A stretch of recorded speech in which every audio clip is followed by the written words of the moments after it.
কলকাতার সিনেমায় নায়িকা হিসেবে অপার সম্ভাবনা নিয়ে হাজির হয়েছিলেন ঋত্বিকা সেন। চলচ্চিত্রে অভিষেকটা শিশু শিল্পী হিসেবে হলেও নিজেকে নায়িকা হিসেবে প্রতিষ্ঠিত করতে খুব একটা সময় নেননি। প্রথমবার দর্শকদের নজর কাড়েন 100% লাভ সিনেমার মাধ্যমে। জিৎ ও কোয়েল মল্লিক অভিনীত সিনেমাটি মুক্তি পায় 2012 সালে। মাত্র 10 বছর বয়সে এই সিনেমার মাধ্যমে রূপালী পর্দায় পা রাখেন ঋত্বিকা।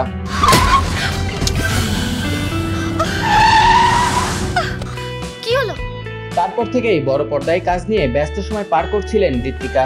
টলিউডের প্রথম সারির সব নায়কদের সঙ্গে জুটি বেঁধে পর্দায় হাজির হয়েছেন তিনি। তবে এখন সিনে পর্দায় খুব একটা দেখা মিলছে না ঋত্বিকার। এখন প্রশ্ন আসতেই পারে, তাহলে কোথায় হারালেন 26 বছর বয়সী এই নায়িকা?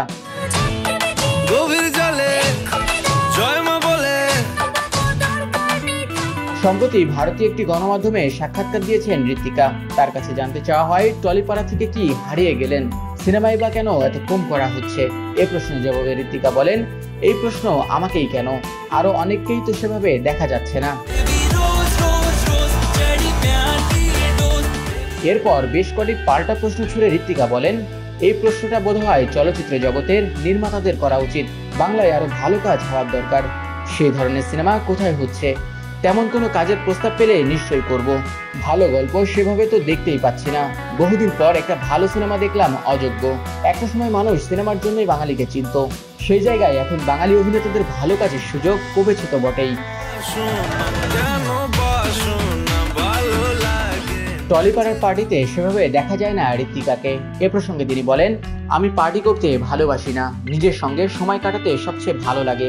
তবে হ্যাঁ, মানুষের সঙ্গে কথা বলতে ভালোবাসি। মাঝে মধ্যে বাধ্য হয়ে কিছু পার্টিতে গিয়েছি, তবে এখন মানুষকে না বলতেও শিখছি। অনেক হলো, এবার যাওয়া হোক। না বলতে না জানলে ইন্ডাস্ট্রিতে কি নানা রকম প্রস্তাবের সম্মুখীন হতে হয়? এমন প্রশ্ন শুনেই ঋত্বিকা বলেন, আমি অনেক ছোট থেকেই কাজ করছি, তাই আমাকে অনেকেই চেনেন। নতুনদের কাছে হয়তো কাস্টিং কাউচের প্রস্তাব আসতে পারে, কিন্তু আমাকে এই ধরনের প্রস্তাব দিলে আমি কি উত্তর দিতে পারি তা সবারই জানা। সেজন্যই আমাকে কেউ এ ধরনের প্রস্তাব দেন না। তোমার যদি আমার বিয়ের ব্যাপারে কোনো কথা বলার হয়, তাহলে তুমি আমার বাড়ির লোকের সাথে কথা বলো, অ্যাটলিস্ট আমার দিদির সাথে কথা বলো। দক্ষিণী সিনেমায় ব্যস্ততার কারণে কি বাংলা সিনেমার কাজ কম করা হচ্ছে? এমন প্রশ্নের জবাবে ঋত্বিকা বলেন, দুটি ইন্ডাস্ট্রি প্রায় সবই একই রকম, ভাষাটা অন্য হতে পারে, তবে হ্যাঁ, পারিশ্রমিক ওখানে অনেকটাই বেশি।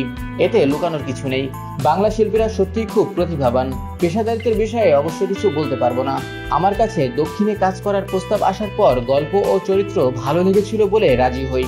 যদিও ওখানে আমি বাংলারই প্রতিনিধিত্ব করি, ওখানে আমাকে সবাই বাঙালি অভিনেত্রী হিসেবেই চেনেন।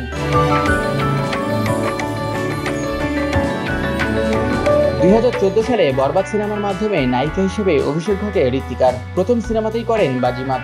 তারপর আরশিনগর, রাজা রানী রাজি, জিও পাগলা, ভিলেন, বাঘবন্দি খেলা, শাহজাহান রিজেন্সির মতো সিনেমা উপহার দিয়েছেন তিনি। 2020 সালে দাগালতি সিনেমার মাধ্যমে তামিল ইন্ডাস্ট্রিতে অভিষেক ঘটে ঋত্বিকার।